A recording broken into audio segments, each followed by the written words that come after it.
Le 8 février, la chancelière fédérale allemande, Angela Merkel, a condamné les attaques aériennes russes sur la région d'Alep. Elle a dit textuellement « Nous ne sommes pas seulement effrayés, mais aussi horrifiés par la détresse humaine qui a résulté pour des dizaines de milliers de personnes des bombardements, surtout du côté russe. » Ce jugement d'Angela Merkel va de pair avec des informations semblables dans les médias occidentaux. Le lendemain, Dmitri Peskov, porte-parole du président Vladimir Poutine, a réagi à ces accusations massives en déclarant que jusqu'à présent, il n'y a pas de preuves crédibles de civils tués.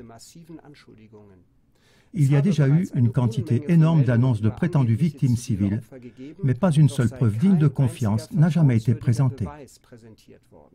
Sur la demande du gouvernement de Damas, l'armée de l'air russe entreprend des attaques aériennes ciblées depuis fin septembre contre des positions du groupe terroriste Daesh, État islamique, et contre le front Al-Nusra, qui contrôlerait tous deux, ces dernières années, de vastes parties du pays. Selon les indications de l'armée russe, des cibles précises sont attaquées uniquement quand il n'existe aucun danger pour la population civile. Voilà pour la contrevoix provenant de Russie. Par ailleurs, les principaux médias occidentaux ont repris une information de l'agence de presse Reuters sur Alep, qui ensuite a été diffusée telle qu'elle en continu dans la presse et dans les informations télévisées. Elle disait littéralement « Des forces armées russes et syriennes ont intensifié leur action contre les régions contrôlées par les rebelles autour de la ville d'Alep, où se trouvent encore 350 000 personnes, et la ville, qui était avant la guerre la plus grande de Syrie, pourrait bientôt tomber. » Dans le cas présent, le choix des mots est intéressant. La ville d'Alep pourrait bientôt tomber. Car depuis un certain temps, la ville se trouve entre les mains des extrémistes islamiques, extrêmement violents et sans scrupules.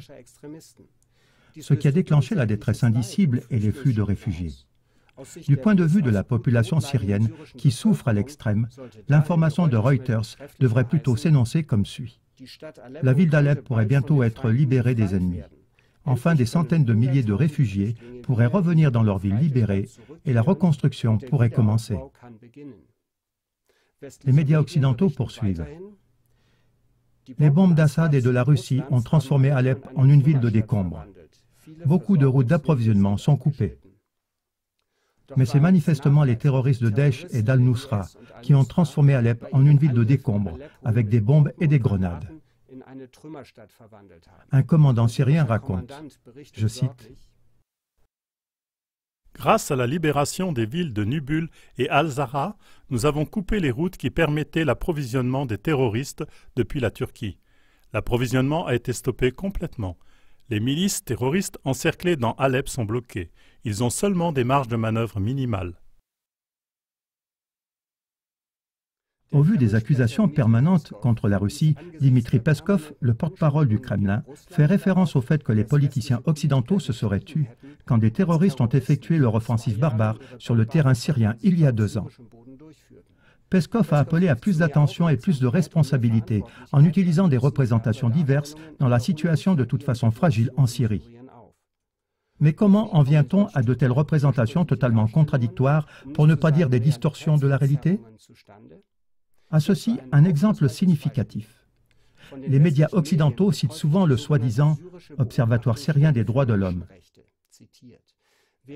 Mais qui est cet Observatoire syrien des droits de l'homme? Et qui est Rami Abdelrahman, souvent nommé comme source? Selon les recherches de la chaîne de télévision Russia Today, il ne s'agit pas d'une organisation crédible avec un personnel nombreux qui fait des rapports et examine sérieusement sur place les événements en Syrie. Mais il s'agit d'une personne seule. Rami Abdelrahman, l'expert des droits de l'homme syrien souvent cité, se trouve tout seul à Coventry, dans son appartement de 2 pièces, donc en Angleterre et pas en Syrie. À propos de la question de Russia Today, il avait lui-même répondu « Je ne suis pas une organisation de médias. Je travaille à la maison depuis mon appartement privé. » Les preuves manquantes pour les accusations massives qui sont diffusées aux 4 coins du monde par la chancelière allemande et par les médias occidentaux semblent confirmer ce genre de journalisme.